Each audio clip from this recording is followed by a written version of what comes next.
basahin ang salita ng ating Panginoon Diyos. Basahin natin mga kapatid.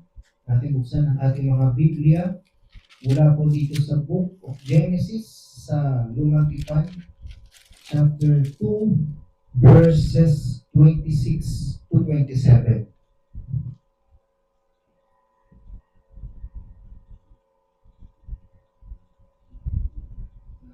Genesis chapter 2, verses 26 to 27. Ay, sorry. 2. Ay, 1. Sorry. Biblia. Sige po mga kapatid. Genesis chapter 1, verses 21, verses 26 to 27. Sige po. Basa mga kapatid. At sinabi ng Diyos, dalangin natin ang tao sa ating larawan ayon sa ating wangis at magkaroon sila ng kapangyarihan sa mga isda sa dagat at sa mga ibon na hipagawid at sa mga hayop at sa buong lupa at sa bawang umuusad na nagsisiusad sa ibabaw ng lupa. 27.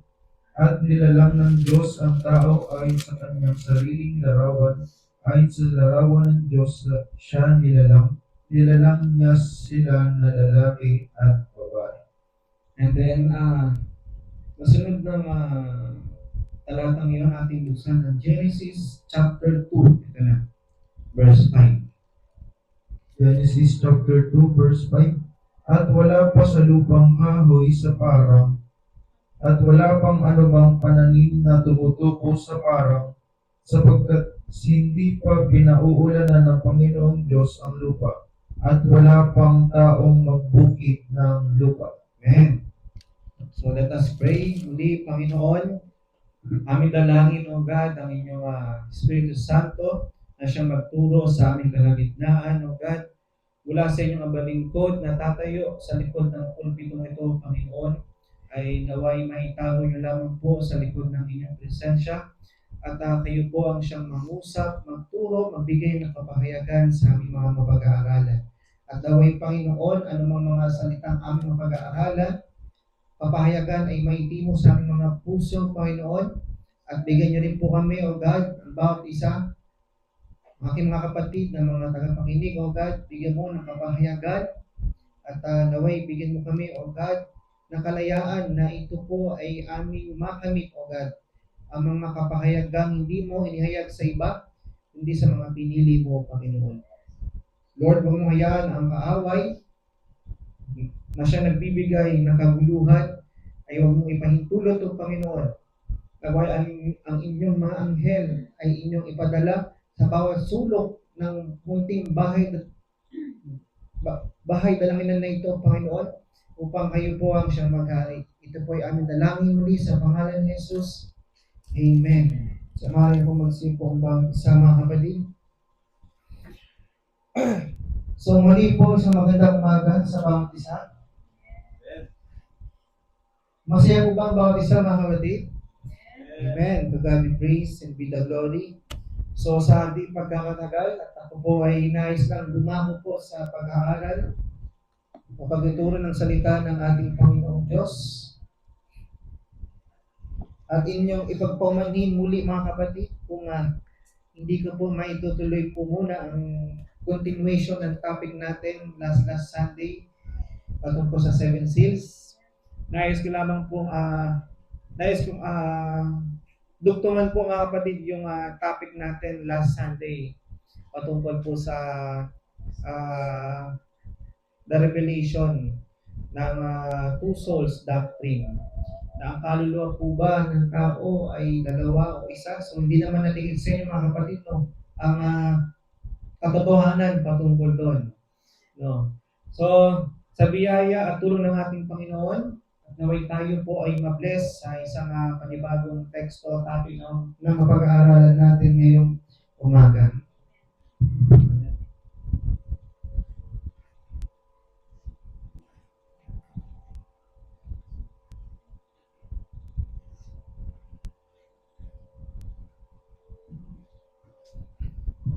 Ang topic natin ngayon, mga kapatid,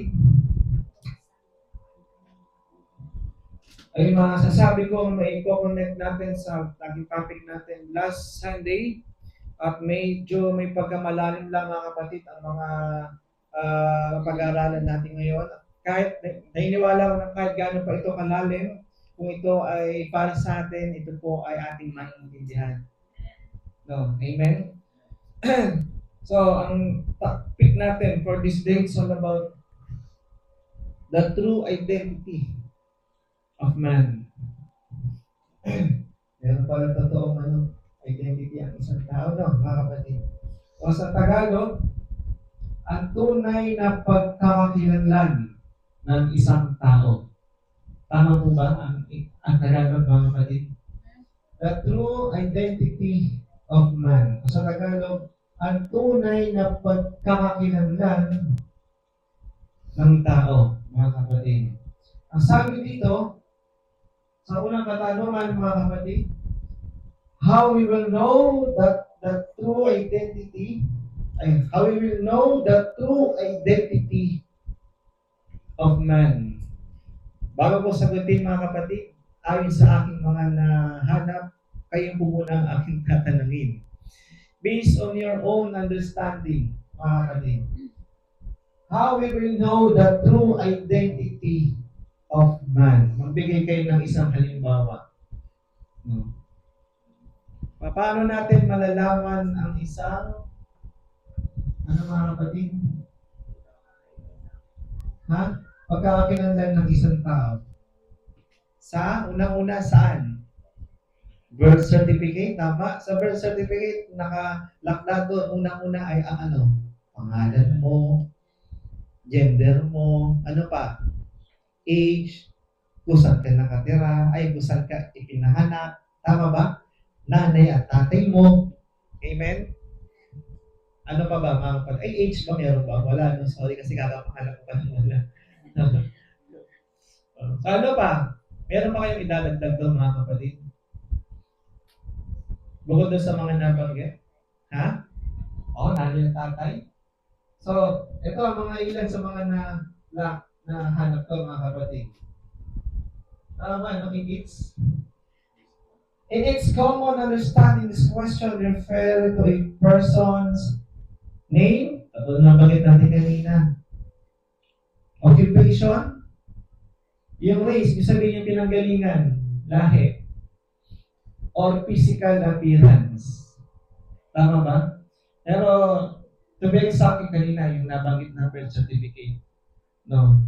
Especially kapag ka mag-apply ka ng trabaho, tama ba? Hindi naman pwedeng basta-basta ka papasok sa isang kumpanya na hindi ka kilala no, ng kumpanyang pinagtatrabahuan mo. Tama ba, mga kapatid? No, and the same time, kumbaga, bukod sa pag-apply ng trabaho, hindi naman pwedeng pupunta ka ng ibang bansa na hindi mo ipapasa ang requirements na kakailanganin. Tama ba, para makarating ka ng ibang bansa? Ang mga unang hinahanap dyan, pangalan mo, tama ba? Anong address mo dito, ilang taon ka na, yung gender mo, tama ba, mga kapatid? O isa pa, sa albawa, may manligaw sa'yo, hindi mo pwedeng hanggang pangalan lang. Tama ba? So, lahat, kikilalanin mo, hindi lamang yung panlabas. No, na pangalan, edad, kung saan pinanganak, anong lahi pinanggaling, baka mamaya galing yan sa wala sa lahi ng Homo sapiens, biro lang, mga kapatid. No, so, syempre, lalo na, may mga taong pihika, kumbaga sa tawagin, sa pag-aasawa, tulad yan, di ba, kinikilala mo, hindi lamang yung panahon, hindi yung ugali, lahi, tama ba? Importante yan sa atin. Tama ba, mga kapatid? No. O ito, alam niyo ba, mga kapatid, sabi dito, it is common understanding this question refer to a person's name, occupation, race, or physical appearance. Para ang sabi doon, para malaman natin ang true identity ng isang tao. But, alam niyo ba, mga kapatid, sabi dito, that is not real you. That is not your real identity. Paano kaya yon? Paano ko nasabi ito, mga kapatid? Kasi halimbawa, maaaring pwede kang makapagtago sa pangalan ng ibang tao. Pwede mong maitago kung saan ka talaga nakatira. Tama ba? Pwede mong maitago, mga kapatid, kung ilang taong ka na talaga, minsan naghuhulaan ka, hulaan mo ilang taon na ako, magagalit pa pagka over age na nabanggit mo. Tama ba mga kapatid? Ngayon, yun ay naiiano ko lang, nai-connect ko lang mga kapatid. Ngayon, sabi ito, but that is not real you. That is not your real identity. Kaya natin si Brother Branham kung sumagot. Ano sabi dito? I'm so sorry kung medyo may pagka, maliit, mga kapatid. Ang sabi dito, this old earthly tabernacle here. No. Kung babasahin ninyo, yung buong quotation ni Brother Branham patungkol dito, ang tinutukoy ni Brother Branham na this old earthly tabernacle here. Ito yon, yung katawan na yon. Yung tinutukoy ni Brother Branham. Ngayon, si Brother Branham ay mayroong ginawang halimbawa. Sabi niya, you know what it is, sabi niya. This body, itong katawan na to, is like an old coat that you wear. Sino dito ang may mga pang-Amerikana? No. Sa mga lalaki, meron ba ako dyan? Alam ko lang, tinapon ko. Sa mga babae, alam ko, meron din kayo. Tama ba, mga kapatid? Sabi ni Brother Branham, ang katawang ito ay, itinipo niya ay, ang katawang ito ay, inahintulad niya sa isang pang-Amerikana na kasuotan. A coat that you once wear. But you know, have one so much better. No. You don't use it anymore. Di ba may mga luma tayong damit, mga kapatid? No. Ang mga bagay na niluma, nagagamit pa ba natin? Di ba hindi na? Minsan, ang ginagawa natin, itinatago. Ano pa? Minsan, ano pa? Ipinamimigay. Ano pa? O itinatapon na. Kapag mayroong mga bagong bagay, bagong damit na dumating. So, amen? So, kung titilan nyo, but now you have one so much better. You don't use it anymore. What do you do? Ano gagawin mo? You hang it in the closet. For you've got one better. Katulad ng sinabi ko kanina. Pagka may bagong dumating na damit, halimbawa, lahat ng mga dati mo mga ginagamit ay itinatabi mo na. Tama ba? For you've got one better. You've got a better coat. It's more up to date than the one you used to wear. That's worn out. Sabi niya, what? Tingnan nyo. It is that garment you are, the inside of that there. Sabi mo ni Brother Branham, but you don't need it anymore now, sabi niya. You've hung it up. It's a rug. And that's the way this old body is you. It's for the image of the heavenly. Yet, sabi niya, it is not you. Ang katawang itong nakikita natin sa panlabas, hindi talaga ang totoong ikaw ay hindi ito. You are on the inside of that body. No. Yung physical na nakikita natin sa bawat tao, mga kapatid. Yung panlabas, no. Sabi ni Brother Branham, it is not you. Eh kung sino ka, you are on the inside of that body, mga kapatid. Anong bagay kaya? Sabi dito, sa mga quotation. You're inside. You yourself. Your being this body is just an old coat. No. And someday, what will you do with it? For you was only in the garment for a while. That is like the heavenly garment, this body. Your real body Your real self is on the inside of this old code that you call William Branham or Susie Jones or whatsoever it is. No. See? Someday it will hang in the earth that's full of memory of you. You'll put it out yonder in the grave. And that someday we put a tombstone up. Here lies Reverend so-and-so or John so-and-so or so-and-so. Sabi niya, it lies. When there is a memorial of you, the people just seen you in this, and what you was, your real you was on the inside of that. Nakukuha niyo yung punto ni Brother Branham, mga kapatid. No. Na ang katawang ito ay inahintulad sa isang quote, mga kapatid. No. Sa isang quote.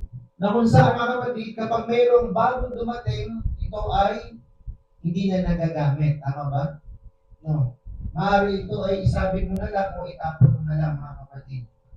Ngayon, syempre, kung makapansin nyo, sinabi dito ni Brother Branham, mga kapatid, someday it will hang in the earth's hall of memory of you.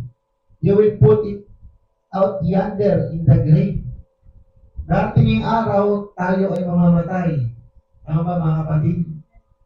No. Katulad nito, sa buntot mo, tatayuan ka ng ang tawag doon, mga kapatid, sa buntot, nilalagay na pangalan. Lapida.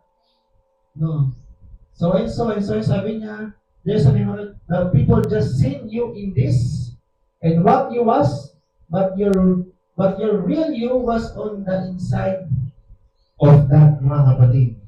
Another quotation, sabi ko ni Brother Branham, like I said the other day, this is my hand, this is my finger, this is my nose, this is my eyes, but who's me? No. Ito yung mata ko, ito yung ilong ko, ito ang tainga ko, but who's me? Sabi ni Brother Branham. No. Who's me that this belong to? It was on the inside of me, mga kapatid. No. Ngayon, sabi dito, according to William Branham, what is inside the human, question, what is inside the human body that he referred, tama ba, to as the real person or the true identity of an individual, mga kapatid. Kasi katulad ng sinabi ko kanina, no, may mga pangalan tayo, tama ba? At mayroong mga lugar kung saan tayo nakatira. Tama po ba, mga kapatid? No. At sa mga pangalan na yan, address na yan, maaaring pwede kang makapagtago. No. Tama ba, mga kapatid? No. Pero, dito sa lupa, kung titingnan ninyo, may pagkakakilanlan ng bawat isa. Ngayon, tatawid tayo sa mas malalim na bahagi. No. Ang Diyos, hindi niya tinitignan kung ano ang pangalan mo, address mo dito sa lupa. Mayroon siyang isang bagay na tinitignan, mga kapatid, mula sa kaloob-looban mo, mga kapatid. Na iyon ang tinitignan ng ating Panginoong Diyos kung sino ba talaga yung tao ito. Amen? Ano ba yun? Ano ba yung nasa loob ng tao na sinasabi? That is referred as the real person or the true identity of the, sabi dito, individual. Ngayon, alam niyo ba, mga kapatid, sabi ng 1 Thessalonians chapter 5, verse 23. Sige po, basahin natin. Sabi ko dito sa 1 Thessalonians chapter 5, verse 23. And the very God of peace sanctify you wholly. And I pray God, your whole spirit and soul and body be preserved blameless unto the coming of our Lord Jesus Christ. O ngayon, sabi dito sa Tagalog, at pagpapaniling kayong lubos ng Diyos din ng kapayapaan. At ang inyong espiritu at kaluluwa at katawan ay ingatang buo na walang kapintasan sa pagparito ng ating Panginoong Hesus Kristo. So, doon sa talatang binasa natin, ang sabi doon, man is a triumph being composed of unang body. Ikalawa, spirit and soul. No. Ang tao ay may tatlong bahagi. Una mga kapatid, katawan, espiritu, and ano daw mga kapatid? Kaluluwa. Now, the body, flesh of man. Mga kapatid. Question. How does God created the body or human flesh of man? No. Isa-isay natin ito mga kapatid. How does God created the body or human flesh of man? Kanina nabanggit natin mga kapatid, ang tao daw ay may tatlong bahagi. Ano daw? Body, spirit, and soul. O ngayon, ating pag-aralan kung ano nga po ba ang body of flesh ng isang tao. Sa question na, how does God created the body or human of flesh of man? Ngayon, balik tayo. In order to understand o para maunawa natin, mga kapatid, kung paano nilalang ang laman ng isang tao, way back in the beginning in the Garden of Eden. Sige po, basa. Dito sa Genesis chapter 1 verse 26. Sige po. Sabi po sa Genesis 1 verse 26, and God said, let us make man in our image, after our likeness, and let them have dominion over the fish of the sea, and over the fowl of the air, and over the cattle, and over all the earth, and over every creeping thing that creepeth upon the earth. Ayun. So, mula sa book of Genesis chapter 1 verse 26, sinabi dito, at sinabi ng Diyos, lalangin natin ang tao, sabi doon, lalangin natin ang tao sa ating larawan. Tama ba? Ayon sa ating wangis. O sa English, and God said, let us make man in our image after our likeness. No. Ngayon, nasabi dito, according to the book of Genesis chapter 1 verse 26, God created man on His own image and likeness. Tama ba? The question, what is the image and likeness of God? No. Kung ang tao ay nilalang mula sa imahe ng Diyos at kanyang wangis, ano nga po ba ang imahe ng Diyos at wangis ng ating Panginoong Diyos? Alam ko ng mga nakaraan medyo napakapyo na to ni Brother Dave. Pero mas bibigyan pa natin ng mga karagdagang na may dudugtong natin mga kapatid sa mga na-share ni Brother Dave. No. Kasi di ba ang topic niya ay patungkol sa Godhead, mga kapatid. No, nakaraan kasi napakinggan ko na ito ay napakapyaw niya. No. Then nga, so ang tao ay yan daw po sa dalawang bahagi, imahe at likeness. No. Now what is the image and likeness of God? Ngayon, unahin natin ang imahe ng Diyos. Now what is the image of God? Alam niyo ba, ang sabi ng Bible, ang imahe ng Diyos ay, basa, John chapter 4 verse 24. This is the image of God. Sabi po rito sa John chapter 4 verse 24. 24, God is a spirit, and they that worship Him must worship Him in spirit and in truth. So malinaw daw mga kapatid na ang imahe ng ating Panginoon Diyos sa John chapter 4 verse 24, God is a spirit. Malinaw po ba mga kapatid? O sa Tagalog, ang Diyos ay Espiritu. That is the image of God. Ngayon, mula sa isang Diyos na nasa ganong kalalagayan, anong meron sa Espiritu iyon, mga kapatid? Dito sa baba, mababasa natin. In the Spirit form, sabi ng Luke chapter 24 verse 39. Sige po, basa, mga kapatid. Luke chapter 4 verse 39. Anong meron sa Espiritu iyon? Sabi po rito sa Luke chapter 4 verse 39.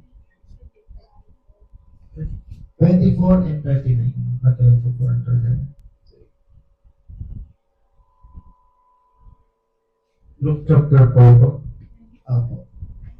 Luke chapter 24 verse 39. Sabi po rito sa Luke chapter 24 verse 39. Behold my hands and my feet, that is, I myself, handle me, and see, for a spirit hath not flesh and bones as you see me have. So malinaw daw mga kapatid na ang Espiritu daw po ay, sabi doon, sapagkat ang isang Espiritu ay walang laman at walang buto. Gaya ng inyong nakikita na nasa akin. So malinaw po ba mga kapatid? So, the image of God, sabi doon, is Spirit. And the Spirit has no flesh and bones. Amen, mga kapatid? Okay yun. Next natin is what is the likeness of God. No. Likeness of God. Basahin natin ang John chapter 1 verse 1.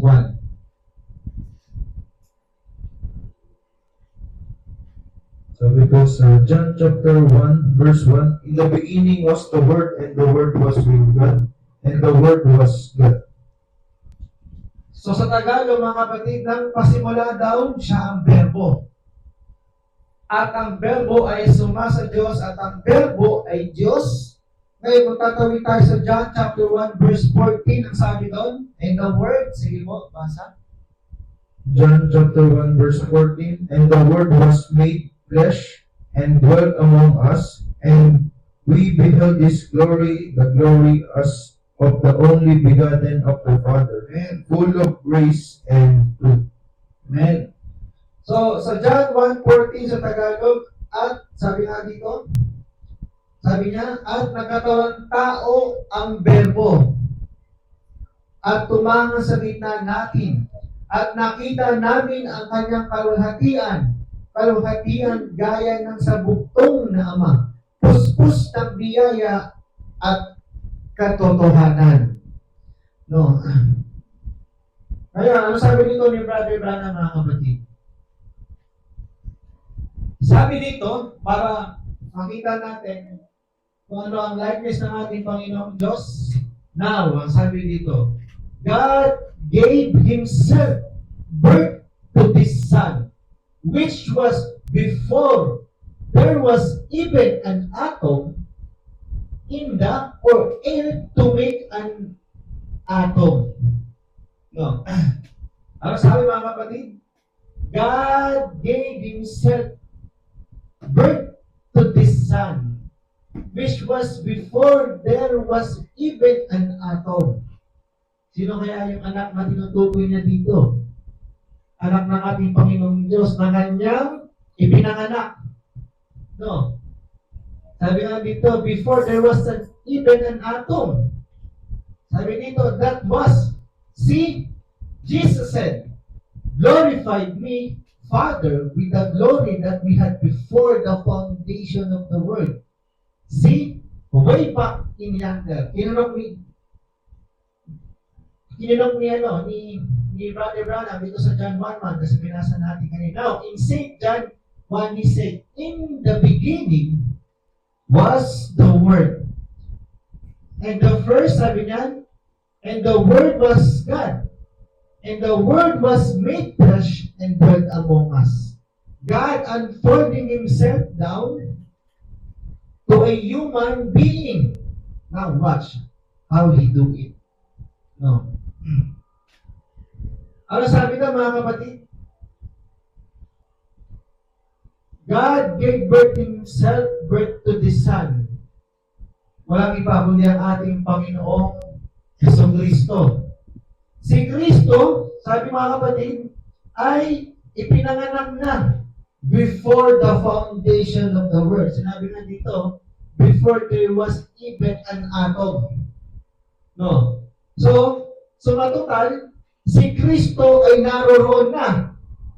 Tama ba mga kapatid? At nung kinunig niya yung John 1:1, in the beginning was the Word. Well, mga kapatid, so tugma, yung sinasabi ni Brother Branham sa sinasabi ng Bible, mga kapatid. At yung word dito na tinutukoy sa John 1:1, walang iba kundi si Kristo. Tama ba mga kapatid? No. Tama mo ba? Yung verbo dito, sabi nga, in the beginning was the Word, and the Word was God, and the Word was made flesh and dwelt among us. Di ba si Kristo to, mga kapatid? No.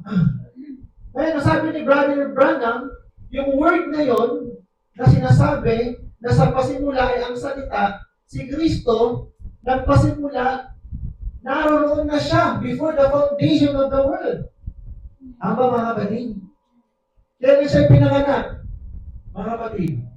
Doon po ba sa pasasaban? Before the foundation of the world. Ano ba mga kapatid?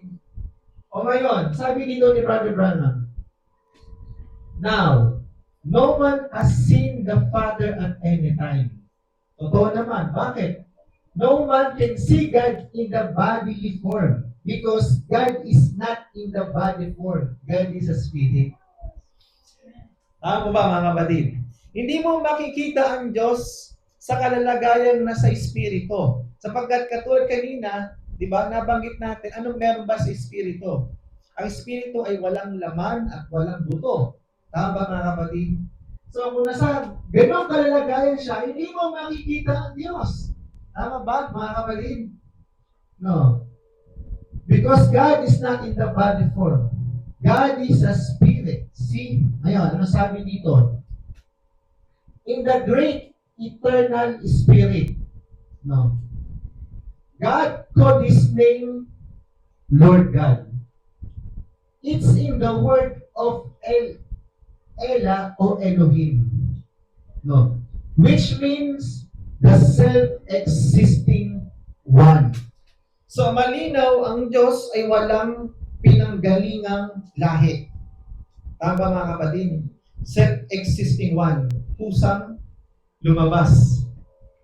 Amen? No. At ang kanyang pangalan ay Elohim. Na ang ibig sabihin, self-existing one. Existing one. There was nothing else existed but Him. No. There was no air, walang daw hangin. There was no light, walang anuman liwanag. There was no stars. There was no world.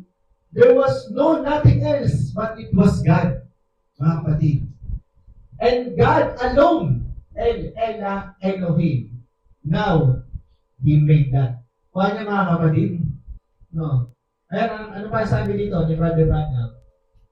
When God made man, before He made man, o bago siya gumawa ng isang tao, He called Himself Ela Elohim. The word means in the Hebrew, the self-existence. All by Himself. Nothing existed before Him. He was all. The existence there ever was. Self-existence once. Ela Elohim means the all-sufficient, all-powerful, almighty, self-existence one. Wow. Mga kapatid. No. So matutal, no. Mula sa ganoong kalalagayan as a spirit, mga kapatid, in the great eternal spirit, mga kapatid, na tinatawag na Elohim, Elohim self-existing one. So sa ganitong kalalagayan, mga kapatid, no, wala siyang pasimula. Tama ba?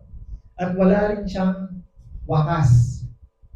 Wala siyang pinagalingan nanay at tatay. Amen, mga kapatid? O ngayon, tingnan niyo mga kapatid. Sa quote ni Brother Branham, he was, sabi niya, in other words, Adam, the first man in the lower creation of God. Tama po ba mga kapatid? In the lower part creation of God, ang kauna-unahang, mga kapatid, na nilalang ng ating Panginoong Diyos mula sa sangkatawan ay lalaki. Tama ba? Walang iba kundi si Adan. Tama po ba mga kapatid? The first creation was God Himself. Ito na yung kanina, yung nabanggit natin kanina, yung self-existing one, Elohim. Tama mga kapatid? Then out of God came the Logos, which was the Son of God. No, mamaya, pag-aaralan natin kung ano nga po ibig sabihin ng Logos na to. Then out of the Logos, which was the Word. In the beginning was the Word. And the Word was with God, and the Word was God, and the Word, sabi doon, was made flesh and dwelt among us. Out of the Logos, sabi doon, came forth the man. Now, kung titingnan niyo mga kapatid, ito try to picture out mga kapatid. Mula sa great eternal spirit, ito yon. No. Self-existing one. Lumabas mula sa kanya ang Logos. Sino yung Logos mga kapatid na sinasabi doon? Sino? The Son of God. Sino yon? Jesus Christ. No. Then out of the Logos, which was the Word. Yung Word, tsaka yung Logos na tinutukoy dito, yun yung Son of God. Mga kapatid. Kuha ninyo? Ayun, isa pang quote. Notice His attributes. Then the attribute was first God, the thought, the attribute itself all in one, without being expressed. Then when He expressed secondarily, He became then the Word. Then the Word was made flesh and dwelt among us, mga kapatid. Kanina, malinaw mga kapatid, mula sa great eternal spirit lumabas ang Logos. Tama ba mga kapatid? At ang Logos na yon, walang iba, kundi si Kristo, the Son of God. Before, siya ay nasa kaisipan lang ng ating Panginoong Diyos. Huwag niyo mga kapatid. Then when He began to express, lumabas ang salita, mga kapatid. Sabi doon, then when He expressed secondarily, He became then the Word. Parang tayo, bago natin salitain ang isang bagay, iniisip muna natin. Tama ba mga kapatid? No. Bago mo salitain ang isang bagay, iniisip mo muna. Ngayon, mula sa thoughts ng ating Panginoong Diyos, mayroon siyang katangian na gusto niyang mai-express, mga kapatid. Sabi dito, attributes. Then the attribute was first God, then the thought, the attribute is set all in one without being expressed. Then when He expressed secondarily, He became then the Word. And then the Word was made flesh and dwelt among us. Ganda pa. St. John, the first chapter in the first verse, notice this is in the beginning, but before the eternal, notice, in the beginning was the Word, when the time began. It was Word. But before it was Word, it was attribute of a thought. Then it was expressed in the beginning was the Word expression, the Word. So malinaw dito mga kapatid na sinasabi, no, when the time began, it was Word. But before it was Word, it was attributes. At thought, mga kapatid. Mula sa kaisipan ng ating Panginoong Diyos, mga kapatid, mayroon siyang attribute na gusto niyang mai-express o mailabas. Sa Tagalog ng attributes, mga kapatid, katangian. No. Katangian. Nauna, ito ay nasa kanyang kaisipan lang. But nung ito ay kanyang in-express, in the beginning was the Word. Doon lumabas si Kristo, yung Word. Kuha niyo mga kapatid, yung sinasabi doon. No. According to William Bryan Branham, the Logos is the Word of God expressed or brought forth from God. Brother Branham often taught that before creation, God existed alone as eternal, as the eternal spirit. Katulad ng pangalan natin kanina. Then God brought forth the Logos, which He described, sabi doon, as the first expression of God, the visible form of the invisible God, or the Word that proceeded from God, mga kapatid. No. Sinabi dito, the visible form of the invisible God or the Word that proceeded from God. So, ibig sabihin, ang Diyos mula sa pasimula, mga kapatid, o bago pa ang pasimula, no, nang lumabas ang ating Panginoong Diyos, self-existing one, no, mayroon siyang in-express, inilabas mula sa Kanya para makita siya. Kaya mga kapatid, the visible form of the invisible God. Sino yon? Or the Word that proceeded of God. At alam naman natin yung Word na yan, walang iba kundi si Kristo. Kaya mga kapatid? O ngayon, medyo maliit lang ito mga kapatid. Before time began, God, Eternal One, already existed. Kaya niyo mga kapatid? Within God, were His thoughts, purposes, and plans, attributes. Sabi niya, bago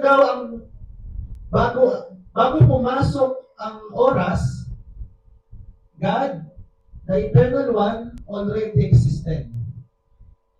Within God, mula sa Diyos, where His thoughts, may mga purposes and plans or attributes. When God expressed or brought forth the thought, they become the Word or Logos. Therefore, according to Branham, the Logos is the expressed or revealed thought of God. In Branham's understanding, thought is still within God. Word Logos, the thought after it has been expressed or revealed. So, malinaw po ba sa ating mga kapatid? Malinaw po ba?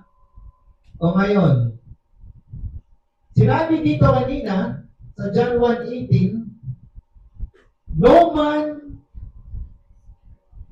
hath seen God, but the only begotten Son, which is in the bosom. Sige po, basa mga kapatid.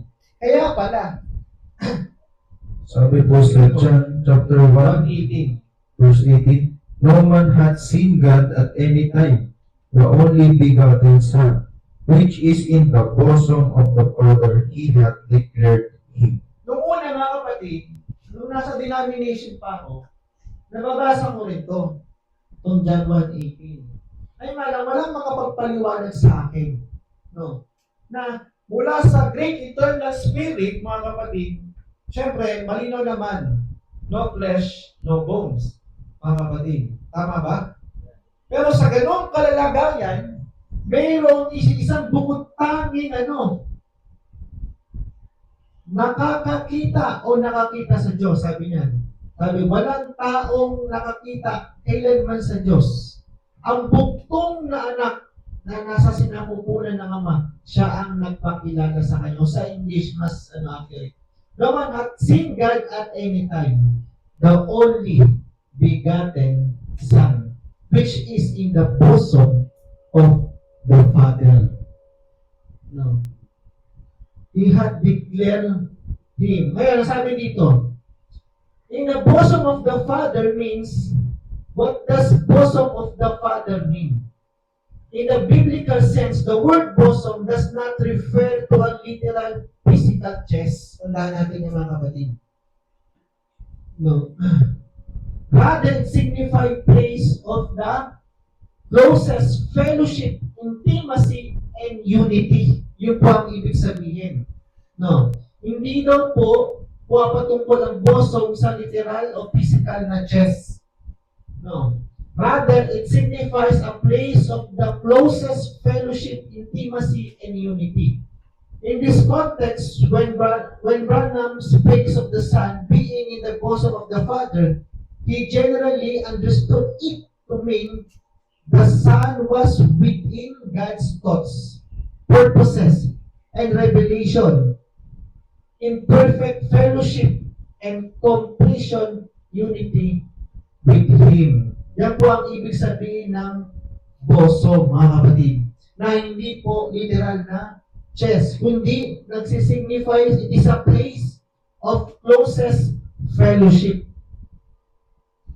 Ano ba? Intimacy and unity. Tama, kasi yung word, mga kapatid, bago niya in-express, ito ay nasa kaisipan ng Diyos.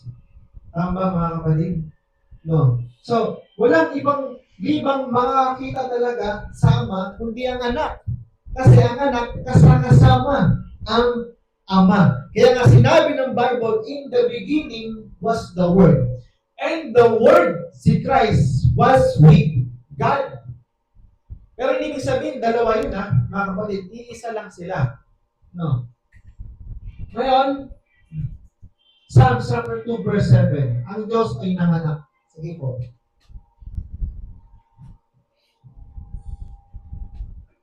Psalms chapter 2 verse 7.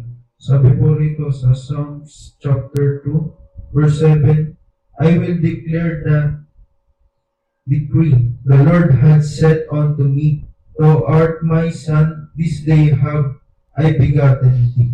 Aking sinasaysayan tungkol sa pasya na sinasabi ng Panginoon sa akin.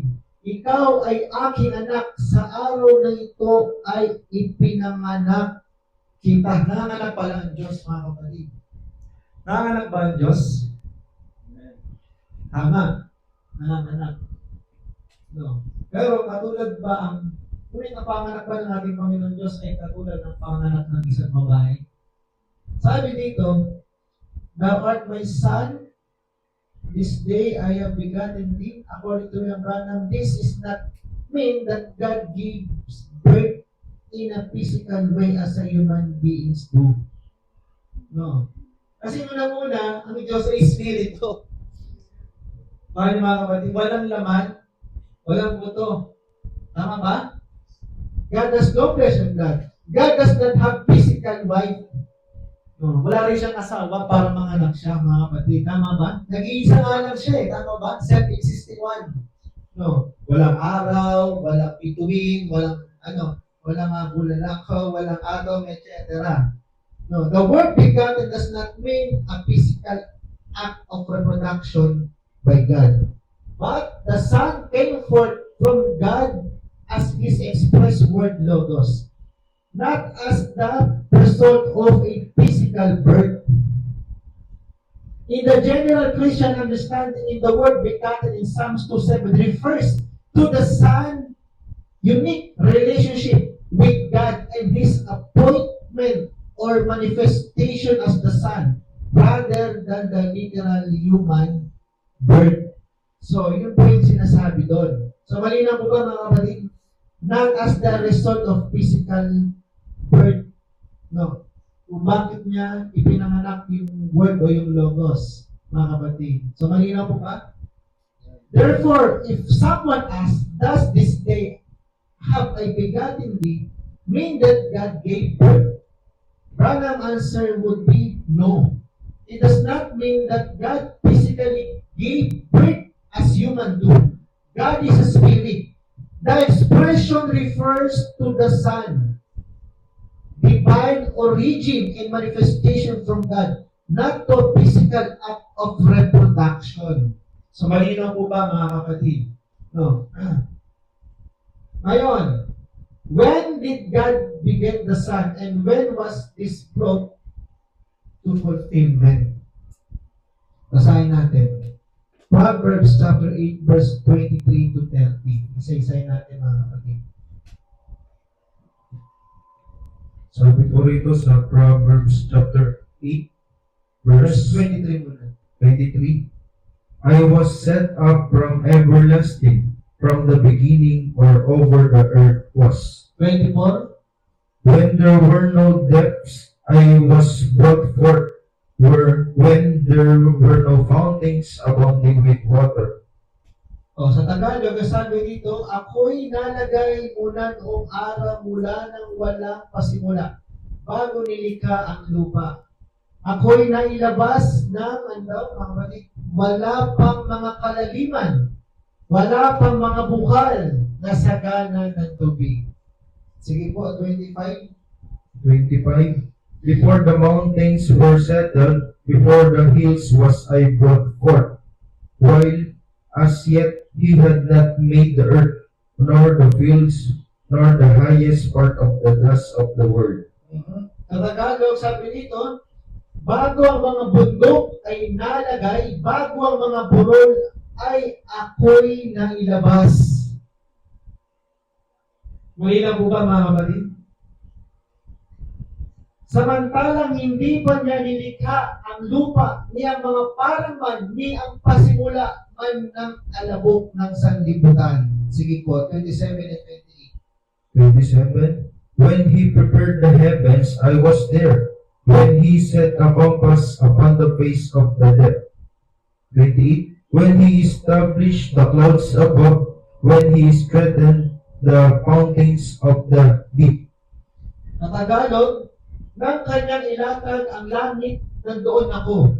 Nang siya'y maglagay ng balantok sa balat ng kalaliman, ng kanyang pagtibayin ng langit sa taas, nang maging matibay ang buhal ng kalaliman. Next, 29 and 30. 29. When he gave to the sea his decree, that the water should not pass his commandment, when he appointed the foundations of the earth. 30. Then I was by him, as one brought up with him, and I was daily his delight, rejoicing always before him. Amen. So malinaw dito mga kapatid sa Tagalog, nang bigyan niya ang dagat ng kanyang hangganan upang huwag salangsangin ng tubig ang kanyang utos, nang kanyang iayos ang mga patibayan ng lupa. 30. Nasa siping nga niya ako, na gaya ng matalino, ano sabi doon? Manggagawa. At ako ang kanyang ligaya sa araw-araw, na nagagalak na lagi sa harap niya. So yung anak na tinutukoy mga kapatid na kanyang ipinanganak, ay kanyang ipinanganak overall bago pa itatag ang langit at ang lupa. Amen? Kaya pala, sabi sa Colossians chapter 1 verse 17, sige po, ano sabi dito? 1:17. Sabi po rito sa Colossians chapter 1 verse 17, and he is before all things, and by him all things consist. Ayun, no? At siya'y una sa lahat ng mga bagay. At ang lahat ng mga bagay ay nangabubuhay dahil sa Kanya. So, ang Colossians chapter 1 verse 7, it is referring to Jesus Christ. Amen? No. Mula sa lumang tipan, sinuportahan ng bagong tipan. Sa Colossians, sabi nga, and He is before all things. Bago ang langit at ang lupa, siya muna. O, ano mga kapatid? No. Sabi nga doon, ang lahat ng bagay ay nangabubuhay dahil sa Kanya. Tutunan pa natin, Colossians 1:16. Sige po. Sabi po rito sa Colossians 1:16, for by him were all things created that are in heaven and that are in earth, visible and invisible, whether they be thrones or dominions, or principalities or powers. All things were created by Him and for Him. Ayun no, so sapagkat sa Kanya niya lang ang lahat ng mga bagay. Sa sangkalangitan at sa sangkalupaan na mga bagay na nakikita at ang mga bagay na di nakikita. Maging ang mga luklukan o mga pasakop o pamunuan o mga kapangyarihan, lahat ng mga bagay ay nilalang sa pamamagitan niya at ukol sa Kanya, mga kapatid. So malinaw, the likeness of God, balik tayo. Ang likeness ng ating Panginoong Diyos, which is the Logos, na sinabi doon kanina. Tama ba? At ang Logos na yon, no, sinabi ni Brother Branham, ang Logos, it was an attributes o katangian ng ating Panginoong Diyos na noong umpisa ay nasa kanyang kaisipan. Then when he began to express, mga kapatid, sabi nga daw, which was the Son of God. Jesus Christ, John 1:1 and 4:14 to, mga kapatid. No. So, ibig sabihin, Brad, si Kristo ay naroon na ng pasimula. Tama, mga kapatid. Naroon na. At alam niyo ba, mga kapatid, yun ang likeness ng ating Panginoong Diyos. So, malinaw po ba? Kung mapapasin nyo, God created man on His own image and likeness. Kanina, natulong natin, ano po ba ang imahe ng Diyos? Ang imahe ng Diyos, mga kapatid, is God is a spirit, no flesh, no blood. At bukod doon, ang Diyos ay may likeness. Ang likeness ng Diyos ay ang Logos, Jesus Christ. John 1:1, in the beginning was the Word, and the Word was with God, and the Word was God, made flesh and dwelt among us. Ito ang tanong, Brad, no, ano ang ibig sabihin ng Logos? No.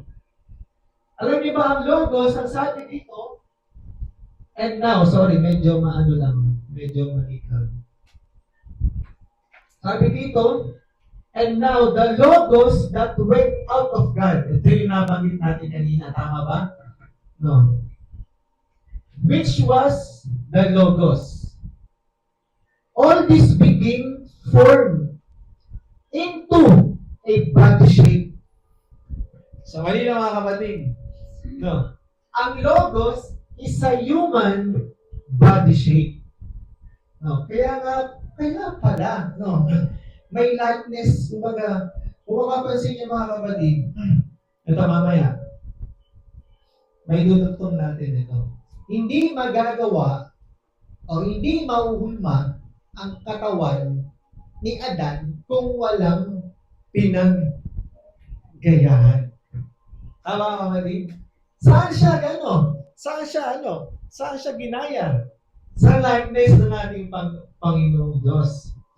Kasi ang Logos, a body shape. This body shape was called in the scholar teaching Logos. No. The Logos that went out of God. In other words, a better word for it was what we call a theophany. No. Logos is a theophany. Theophany and Logos is a body shape. Kuha niyo mga kapatid? Na lumabas mula sa kaisipan ng ating Panginoong Diyos. No. Ang sabi doon, theophany in human, sabi doon, in human body that's glorified. Tingnan niyo mga kapatid.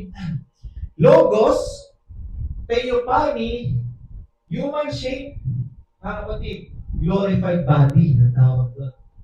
Kuha niyo? Ulitin ko, mga kapatid. Logos, theophany, human shape, glorified body ang tawag doon. Wala niyo mga kapatid? Glorified body. Not exactly with flesh and blood. Like it, hindi katulad nitong may laman at may dugo. Sabi doon, will be in its glorified stage, but it is a form of human body.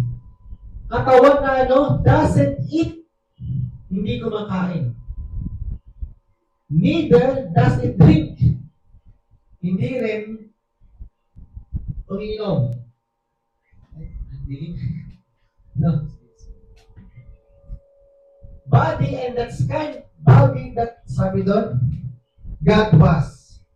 God said, let us make man in our image and our likeness. So, kaya kung babasahin ninyo mga kapatid ang Colossians chapter 1 verse 15, who is the image of the invisible God? The first born of every creature. Sino ba yung firstborn of every creature, mga kapatid? Jesus Christ. Amen? Siya ang imahe ng Diyos na hindi nakikita. No. Nakuha niyo mga kapatid? No. Hindi mo makikita ang Diyos sa kalagayan na sa Espiritu. Kaya ang ginawa niya, gumawa siya ng isang katawan na kung saan doon makikita ang Diyos. Yun ay ang kanyang anak. No, walang iba kundi si Kristo, mga kapatid. Pero hindi ibig sabihin, mga kapatid, hindi ibig sabihin, iba ang ama, iba ang anak. Lagi niyong talaga, mga kapatid, ang Diyos ay mayroong katangian. No. Mula sa pagiging isang Diyos, mga kapatid, kanyang ilabas si Jesus Christ as a son, mga kapatid. Kasi bakit? May gagampanan kasi ang son na yun. No. So, malinaw po ba? No. Kaya, God, kung mapapansin nyo sa lumang tipan ito, God appeared in Logos Theophany form in the Old Testament. Kaya, doon natin masasabi na si Jesus Christ, before the foundation of the world, ay naroon na, at bago pa pumasok ang bagong tipan, sa lumang tipan, si Kristo ay nagpapakita sa kanyang mga anak in Theophany form o Logos. Alam niyo ba yung mga kapatid? Gusto niyo magbigay ako ng halimbawa? Kay Moses. Basahin natin. Medyo malabo lang dito. Sige po. Mag-base tayo sa Bible. Chapter 33, verses 18 to 23. Sasabayan mo kayo sa mga Bible ninyo. Buksan natin ang Exodus chapter 33.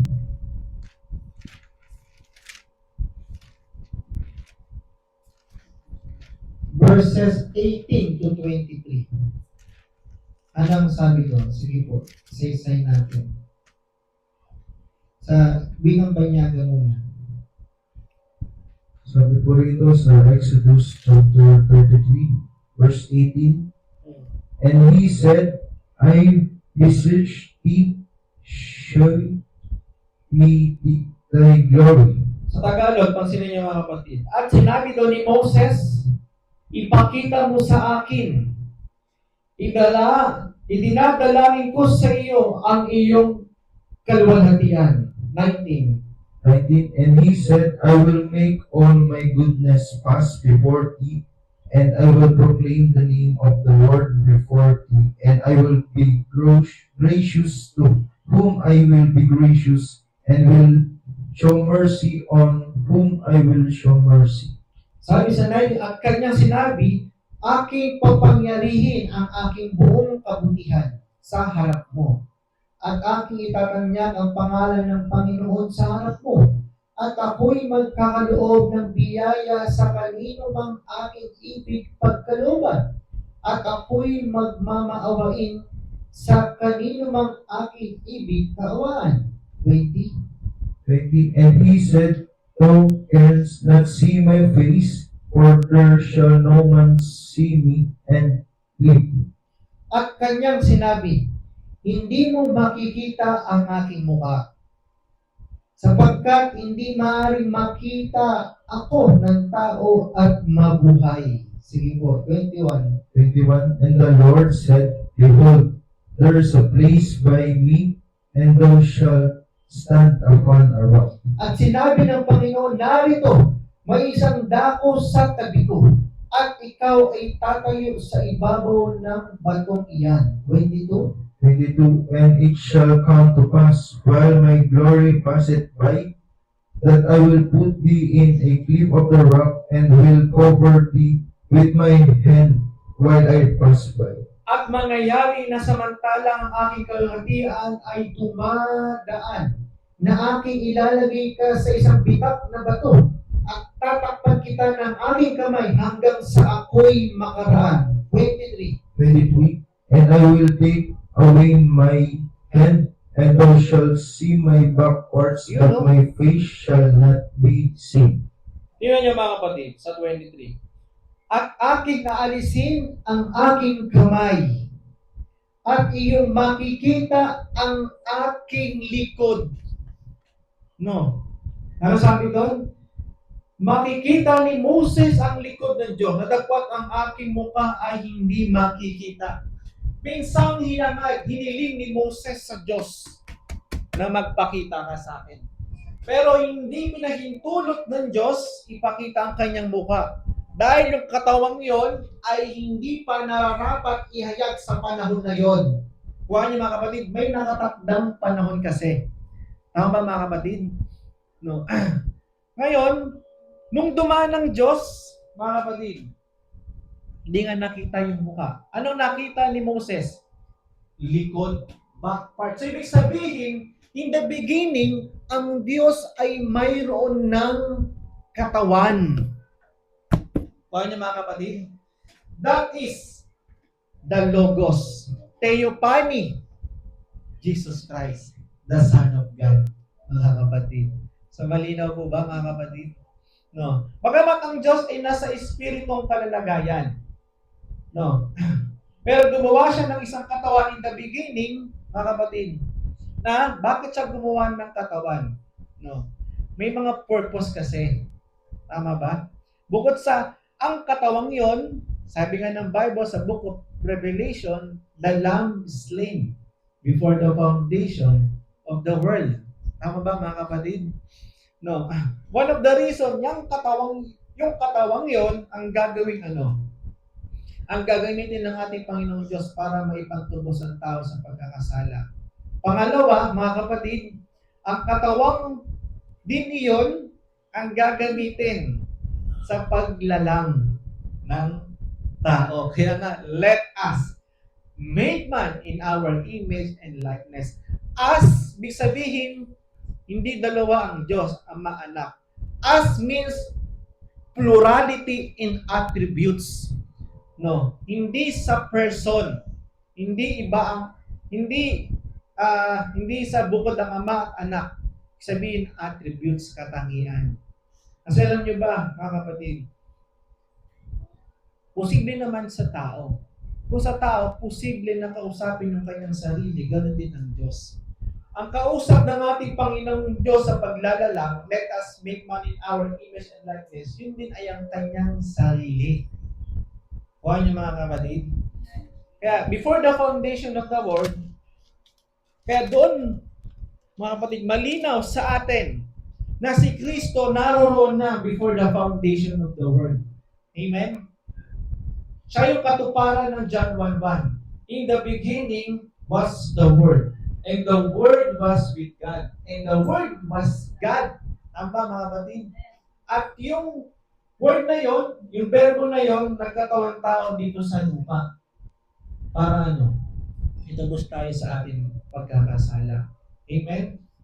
So malinaw na yung katawang yon, sabi nga dito kanina, God appeared in Logos, theophany form in the Old Testament. At halimbawa natin si Moses. Minsan niyang hiniling ang Diyos na makita, mga kapatid. No? Yun yung nakita naman. Hindi ang mukha ng Diyos, kundi back part. May likod ang Diyos, mga kapatid. Kaya nga, kung mapapansin niyo mga kapatid, doon sa tatlong Hebrews na magkakapatid, yung tatlong Hebrews children, si Abednego, sino ba yung isa? Meshach, Shadrach. Di ba nung sila ay inihulog sa hornohan? No. Sabi ni Hari Nebuchadnezzar, tatlo lang ang hinulog ko Bakit yung nakikita mo apat? Kaya mga kapatid, sabi ni Brother Branham, that is Jesus Christ. No.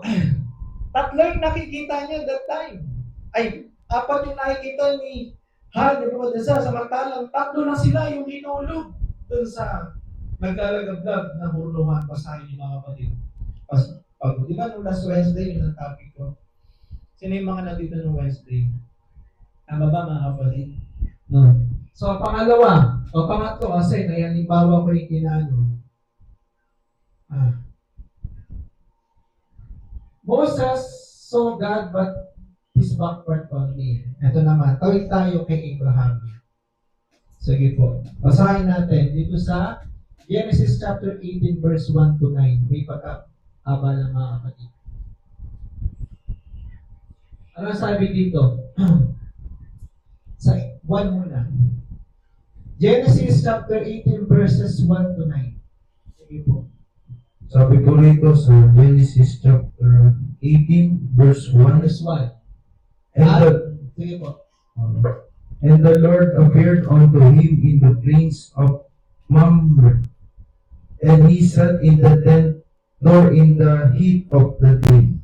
Sabi sa Tagalog, at napakita ang Panginoon sa kanya sa mga punong ensina ni Mamre, habang siya'y nakaupo sa pintuan ng tolda ng kainitan ng araw. 2. And he lifted up his eyes and looked, and lo, 3 men stood by him, and when he saw them, he ran to meet them from the tent door and bowed himself toward the ground. Sabi sa Tagalog, mga kapatid, at itiningin ang kanyang mga mata at nagmalas at narito, 3 lalaki ay nakatayo sa tabi niya. At pagkakita niya sa kanila ay itinakbo niya upang sila'y salubungin mula sa pintuan ng tolda at yumukod siya sa lupa.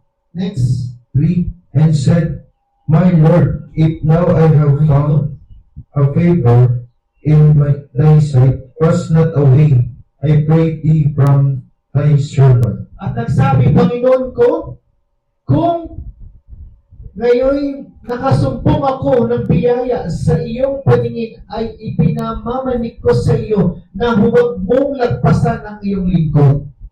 For let a little water, I pray you, be fetched and wash your feet and rest yourselves under the tree.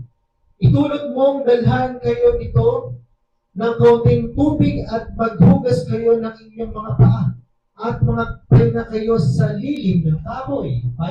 5. And I will fetch a morsel of bread and comfort ye your hearts. After that ye shall pass on. For therefore are ye come to your servant. And they said, So do as thou hast said. At magdala ko ng isang subong tinapay at inyong palakasin ang inyong puso at pagkatapos ay magsisipag tuloy kayo. Yaman kayo'y naparito sa inyong lingkod at nagsipagsabi, mangyari ang ayon sa inyong sinabi.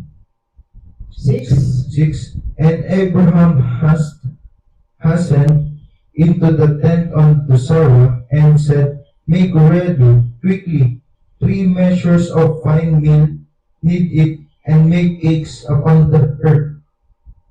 Sabi dito, at si Abraham ay nagpadaling napa sa tolda ni Sarah. At sinabi, maganda kakakay ng 3 takal ng mainam na mahalina.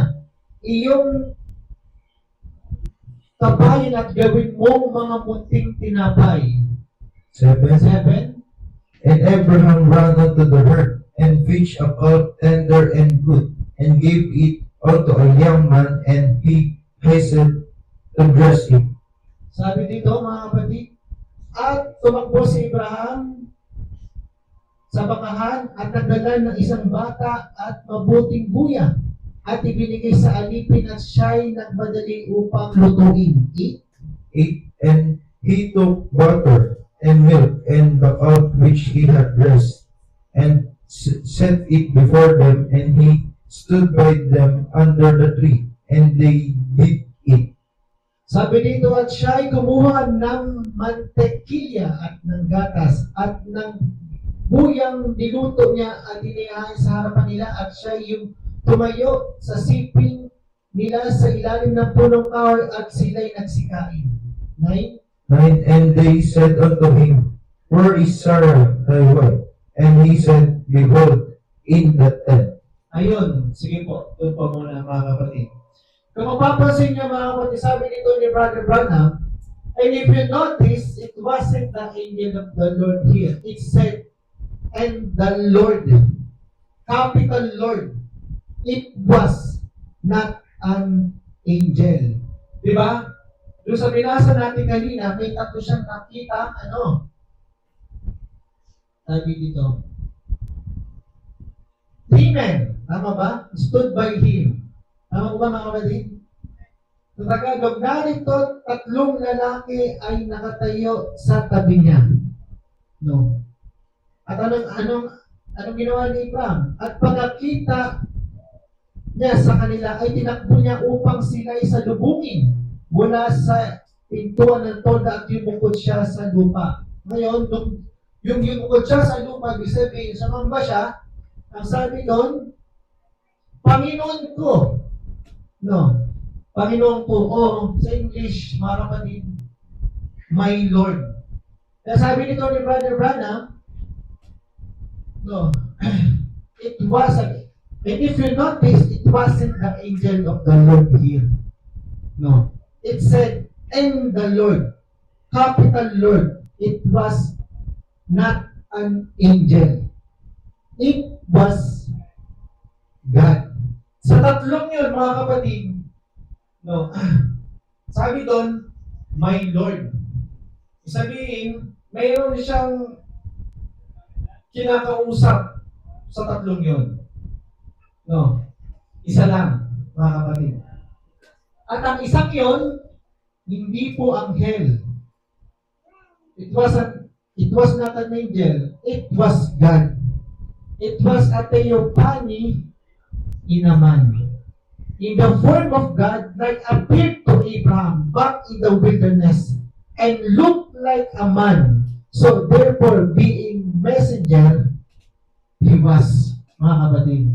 Yung tatlong yun, mga kapatid, sa tatlong dumating ngayon kay Abraham, ang isa doon ay kanyang diluhuran. At ang sabi niya, my Lord.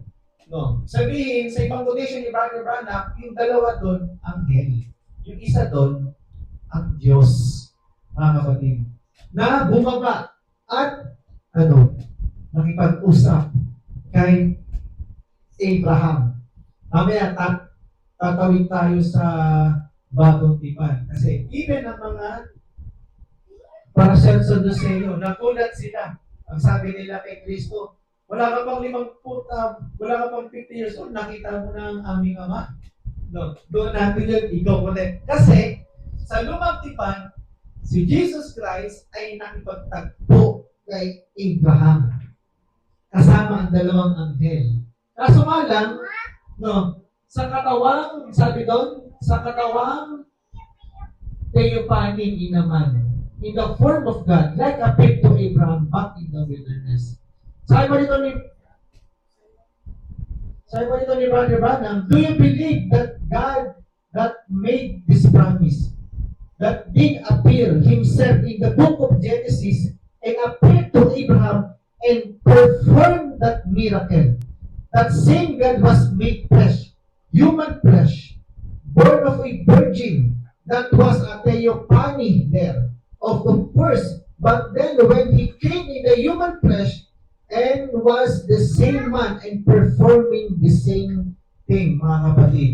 So, walang imposible sa ating Panginoong Diyos. No?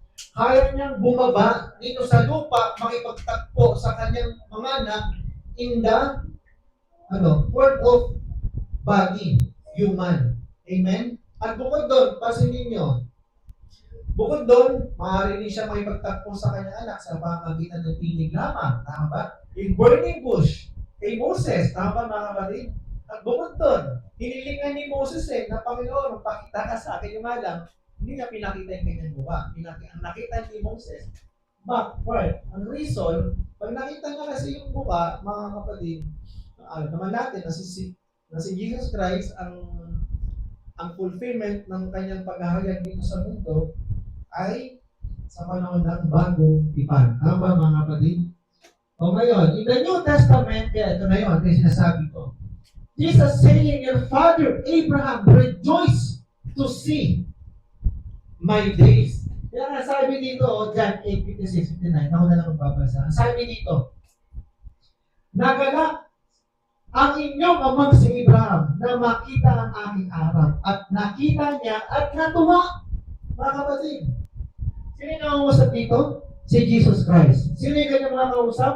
Mga kapatid, ang mga Pariseo sa Saduseo. Kaya nasabi dito, sinabi na sa kanya ng mga Hudyo, wala ka pang 50 taon at nakita mo si Abraham? Nagtaka sila. No, nang sinabi ni Kristo, your father Abraham natuwa to see my day. No. Kaya kahit ka, magugulat ka eh. Nakita mo na namin amang si Abraham, wala ka pang 50 years old. Mga kapatid. Kaya lang sa ano sabi ni Jesus Christ, sinabi sa kanila ni Jesus, katotohanan sinasabi ko sa inyo, bago pa ipinanganak si Abraham, ay ako nga. Tingnan niyo mga kapatid. Ibig sabihin, bago pa ipinanganak si Abraham, ako muna. Totoo naman, in the beginning was the Word. Tama ba? Si Kristo. Tama mga kapatid? O ngayon, kung bago ang pasimula, kung bago si Abraham, si Kristo na muna, tumapansin yung mga kapatid, no, hindi posible na makita ni Jesus Christ si Abraham. Tama mga kapatid? Kasi sa pasimula ay bago itatag ang langit at ang lupa, si Jesus Christ muna. Tama ba mga kapatid? Kaya nga, in the beginning was the Word, and the Word was with God, and the Word was God, mga kapatid. Tama ba? No. Kaya nga sinabi nga niya, bago ipinanganak si Abraham, ay ako nga. O nga, ano nangyari? Sa galit ng mga Pariseo sa Saduseo, sabi nga dito, sila nga'y nagsipagdampot ng mga bato upang ihagis sa kanya. Dapat nagtago si Jesus at lumabas sa templo sa galit ng mga Hudyo. No. Kita niyo mga kapatid. So malinaw dito, no, mula sa Great Eternal Spirit, tinawag siyang Elohim. Tama ba? Then, God in the spirit form, and in this form, invisible form, tama mga kapatid, di nakikita, tama ba? Walang flesh at walang blood. Tama ba mga kapatid? Image. Then, nang lumabas ang Logos, walang iba, kundi si Jesus Christ. Jesus Christ, Logos Theophany, physical form, visible form, likeness. Ito ang likeness ng ating Panginoong Diyos. So, malinaw po ba mga kapatid? Kaya kung babalik tayo, let's go back into the lower part of creation. In the creation of man. Dito sa Genesis 1:26, dun sa sinasabi ko kanina, according to the book of Genesis 1:26, God created man on His own image and likeness. So, malinaw na sa iyo mga kapatid ko, ano ang imahe ng Diyos? At yung ano ang likeness ng ating Panginoong Diyos. Malinaw po ba mga kapatid? Ang image ng ating Panginoong Diyos, what is God? God is a spirit, no flesh and no bone. What is the likeness of God? The likeness of God is the Logos, tama ba? Theophany, amen? A body shape, and that is Christ. Tama ba? In the beginning was the Word. Tama ba? And the Word was with God. And the Word was God. Tama ba mga kapatid? Before, He was taught only. Then when He began to express, lumabas yung kanyang, yun na sa kanyang kaisipan. Yun na yung logos. Tama ba? Theophany. No. Kaya, baba tayo sa paglalalang ng tao. God created man in two things. Alam niyo ba yung mga kapatid? Kasi dito pa lang, malinaw na ang tao ay nilalang sa dalawang bahagi. Tama ba? God created man in two things. First, the image, which is the spirit. Second, likeness is the body form. Ngayon, in Genesis 1:26-27, a man is created in God's image. God is a spirit. A man become a spirit man. No. Sabi dito ni Brother Branham, the first man was in the image of God, which is spirit. John 4 said God is a spirit. And they that worship Him must worship Him in the spirit and in truth. But God is the spirit. The first man that He created was spirit man. And he was in the image and in the likeness of God. Kuha niyo mga kapatid. Ang Genesis 1:26 and 27, nang lalangin, sige po, basa nga sa 27. Hindi ko lang nailagay dito. Sa Tagalog po. Sige po. At nilalang ng Diyos ang tao ayon sa kanyang sariling larawan. Ayon sa larawan ng Diyos siya nilalang. Nilalang niya sila na lalaki at babae. So malinaw mga kapatid, sa 1:26 and 27, sabi nga dito, the first man that He created was spirit man. No. Spirit man. Bago hinulma si Adan sa abo, espiritu pa lang sila noon. Kuha niya mga kapatid. Espiritu lang siya noon. Bago siya hinulma sa alabok. Kuha niya mga kapatid, may isa pa, di ba na, sa kanyang quotation. Sabi dito, but your souls were made up before the foundation of the world when God created man in His own image. Spirit of man, and in that man, in his own image, but man in his own image, see? And then, He made them male and female before He ever had a made dust of the earth. So, bago sila, o bago si Adan, nilikha, o nilagyan ng isang hinulma sa dust, mga kapatid, before siya ay tinatawag na spirit of man. Spirit man. So, kaya mapapansin niyo mga kapatid, dito sa binasa natin kanina, sa Genesis chapter 2 verse 5, ang sabi dito, at wala pa sa lupang kahoy sa parang, at wala pang anumang pananim na tumutubo sa parang, sapagkat hindi pa pinahulagan ng Panginoong Diyos ang lupa. At wala pang taong magbubukid ng lupa. No. Pero malinaw mga kapatid, anong verse to? Genesis chapter 2. Tama ba mga kapatid? Ang tanong, may tao na ba sa panahon ito? So Genesis chapter 2 verse 5. Meron na ba tao mga kapatid? Meron na? O ang tanong, iba yung tanong, kaya na po ba si Adan at ay? Wala pa? O andyan na? Pero nasa kalalakayang espiritu lang. Kaya ang tanong, di ba ang spirit walang laman, walang dugo? Paano nakakahawak yun ng bagay? Tama mga kapatid? Kaya sinabi dito, wala pang taong magbubukit ng lupa. So, kung mapapansin nyo, why does Genesis say that there was no man to till the ground? No. If man had already been created in Genesis 1:26 and 27. Why niyo mga kapatid? Litin ko. Why does Genesis say that there was no man to till the ground, no, if man had already been created in Genesis 1:26 and 27. Kaya nasabi dito, according to William Marion Branham, this is not contradiction because this passage describes different stages of man's creation.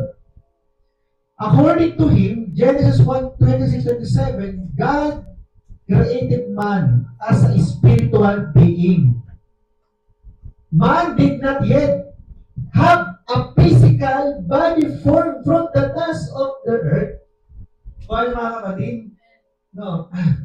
In the spirit being, man did not yet have a physical body formed from the dust of the earth. Branham referred to this as the spirit man.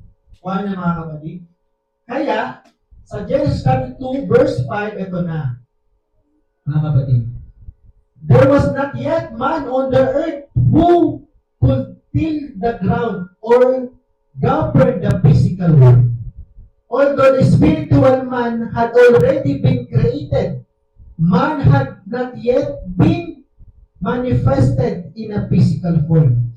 Therefore, according to Branham, when Genesis 2:5 says that there was no man till the ground, it means there was not yet a physical man on the earth to cultivate para magbuntal ng lupa. Tama ba mga kapatid? The soil. Even though the spiritual man had already, been created in Genesis 1:26-27. Malinaw ko ba sa inyo mga kapatid? O ngayon, that's why God formed man from the dust of the earth. Ito na yun, Genesis 2:7. Sige po, basa. Sabi po rito sa Genesis chapter 2, verse 7, and the Lord God formed man of the dust Amen. of the ground and breathed into his nostrils the breath of life, Thank you, Lord. and man became a living soul. Amen. O, tingnan nyo. At dinilang ng Panginoong Diyos ang tao saan daw? Sa alabok. Tama ba?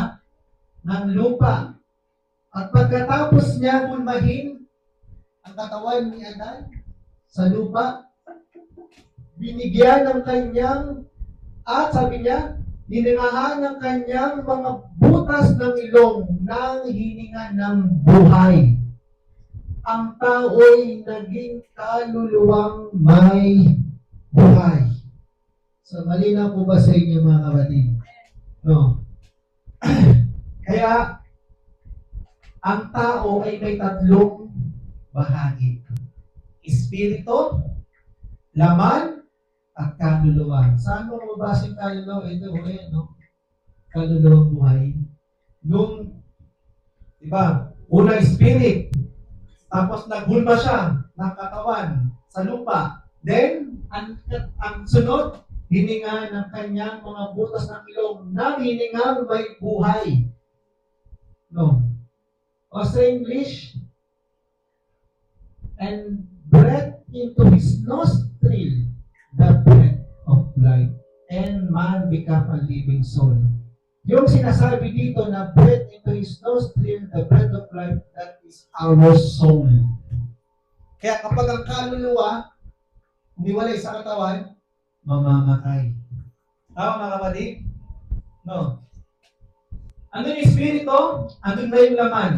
At ang sinunod ng Diyos, nilagyan niya ng kaluluwa.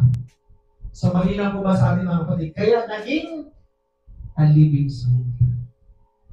So, buwan niya mga kapatid, likeness of God. Ano sabi dito ni Brother Branham? Ganun po. What was Eve? Her and Adam were the same. They were called Adam, sabi doon. They were spirit.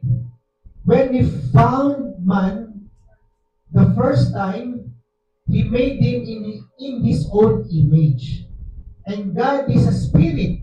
In the image of God created him, male and female. Created he them. He was. And then still there was no man to till the soil. Then God formed man out of the dust of the earth and put this dual spirit into him. That was the first Adam. So, clear mo ba mga kapatid? Now, when God made man in His image, He was a spirit man. And then there was no man to till the soil. Then He created man out of the dust of the earth. Tingnan niyo mga kapatid, hindi ito na ituturo sa denomination. Tama ba? Pero dito malinaw. Nababasa natin Genesis 1:26 pababa, Genesis 2, kung paano nilikha ng Diyos ang tao. May ano pala yan, kumbaga mayroong chronological order. May pagkakasunod. Hindi yung on the spot, mga kapatid. Kuha nyo? Kaya pala, nung babalikan natin ng Genesis 1:26 and 27, God created man on His own image and likeness. Amen? No. Spirit man, at yung likeness ay spirit, which is great eternal spirit, and then yung likeness, Logos, Theophany, Jesus Christ, at doon niya hinamo ang tao. Amen mga kapatid? No. At ang tanong, bakit mula sa lupa? No. Bakit mula sa... Kaya kung mapapansin niyo mga kapatid, bakit sa lupa? Hindi mo natanong, bakit sa lupa? Bakit mula sa lupa? No. Hinulma ang katawan ng tao, mga kapatid. No. Bakit sa lupa? Yan ang tanong. Pangalawa, no. Pangalawang tanong doon, mga kapatid, may dugo din ba? Meron din bang dugo yung katawang yon? No, pagkakahulma sa katawan ni Adan, mga kapatid. No. Pangatlo, kung mapapansin niyo mga kapatid, sinabi ni Brother Branham na ang katawang yon ay may buhay na walang hanggan. No. Ngayon, ang katawan na iyon, mga kapatid, kung mapapansin ninyo, ayon sa pag-aaral ng siyensya, mayroong mga tinatawag na 16 elements, tama ba mga kapatid? No, na mayroon din ang katawan ng tao. 16 elements mula sa lupa na mayroon din sa katawan ng tao. 16 elements, 18 elements, mababasa ninyo. Kasunod, ano ko dito yun, mga kapatid. No. At ang katawang iyon, mga kapatid, sabi ng Bible, pag namatay ka, no, saan babalik? Sa lupa din. No. At sabi pa ni Brother Branham, bakit sa lupa? Yun nga. Bakit sa lupa din babalik? Kasi, ang totoo niyan, hindi naman tayo nilalang mula sa anghel. Tama ba mga kapatid? Kaya hindi tayo anghel. Ang mga anghel, saan ba natira ang mga anghel? Sa langit. Tama mga kapatid? Kaya babalik sa lupa, umapansin siya, sabi ni Brother Branham, dito rin naman tayo titira in the future. Kasi hindi tayo nilalang sa pamaan. Hindi tayo nilalang bilang isang anghel. Ang mga anghel, para sa karya ng Diyos, makalangit na lugar, tayo, nilalang tayo sa pamagitan ng lupa ng ito, kasi dito rin tayo titira, mga kapatid. So, actually, mahaba pa ito. Yan. That's why God formed man from the dust of the earth, right? Because there was no physical man to till the soil, the spirit man could not do so. So, malinaw ko ba sa atin, mga kapatid? No. So, ito yung mga pag-aaral, mga kapatid, na hindi natin mapapakinggan sa denomination. Na dito po natin mapag-aaralan, o dito natin napag-aaralan sa pamamagitan ng pagtuturo ng ating mahal na propeta. No. Kaya nga, noon, akala ko, ang spirit and likeness ay isang bagay lang, mga kapatid. No. Yung pala, magkaiba pala yan. Tama ba? Kaya pala ang tao ay may tatlong bahagi. Spirit, soul, and body. Kaya yung sinasabi ni Brother Branham kanina, No. Ang pisikal na katawan na nakikita natin sa labas ay hindi talaga yun ang totoong ikaw. Ang totoong ikaw, yun ay ang kaluluwang nasa loob mo, mga kapatid. Yan ang ating pag-aaralan next Sunday. Baka ngayon, tinumbok lang po muna natin kung ano yung sinasabi ni Brother Branham na ano yung totoong ikaw na sinasabi na nasa loob ng katawan mo. At ang katawan natin ay may tatlong bahagi. Tama ba? Spirit, soul, and flesh. At ayon sa pag-aaral natin, mga kapatid, doon natin nakita kung paano nilikha ng Diyos ang tao. Amen, mga kapatid? So, meron po ba tayong natutunan ngayong umaga? Hoping meron kayo natutunan at i-take note lang ninyo yung mga bagay na yan. Kung meron kayong mga tanong, question, mga kapatid, open ako. Sabot ang aking makakaya at ating sasagutin. No. Sige po, bago tayo magtapos, anong oras na ba? Ba, 11:30. Ang aga pa, parang gusto ko pang gusto ko pang dagdagan to. Pero kasi gusto ko multi-ulting, kaya mayroon naman yung lalahati ko na tama ba? Baka malunod o ano. Basta kung may tanong kayo, question, ay nandun sa mga napag-aralan muna natin. No? Isa-isay nating sasagutin. Amen? So, yun lamang po at announcement lang. Pero bago yun, tayo muna tayo at mawag muna tayo ng isang awitin, mga kapatid.